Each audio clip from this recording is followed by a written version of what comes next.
Magandang umaga po sa inyong lahat.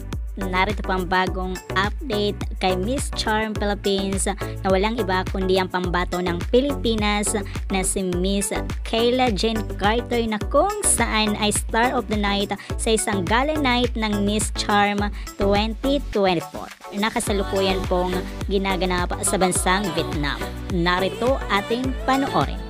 Kaya patuloy po natin na suportahan hanggang dulo ang pambato ng Pilipinas na si Miss Philippine Charm 2024, Miss Kayla Jane Carter, para may uwi ang karangalan ang kauna-unahang panalo ng bansang Pilipinas sa Miss Charm 2024. Dahil alam po natin na kayang-kayang makipagsabayan itong ating kandidata dahil pagdating sa communication skills ang pag-uusapan ay hindi po magpapatalo dahil alam po natin na manlalamon or magmumukbang ito ng mikropono.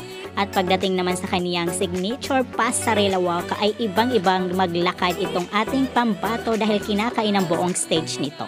Kaya patuloy po natin siyang suportahan sa pamamagitan po ng pagboto sa kanya sa mga social media account ng Miss Charm dahil alam po natin na deserve ng ating kandidata para suportahan dahil alam po natin na bibigyan po tayo ng magandang laban. Kaya patuloy din po tayong nakatutok sa channel na ito para sa iba pang updates. Maraming salamat po.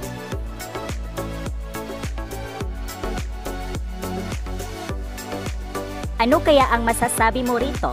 I-comment mo dyan sa comment box at huwag kalimutang mag-subscribe para always updated.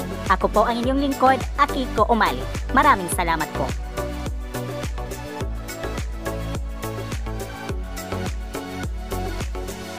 Kung bago ka lang sa aking channel, huwag kalimutang mag-subscribe and click the bell para always updated sa bagong kaganapan.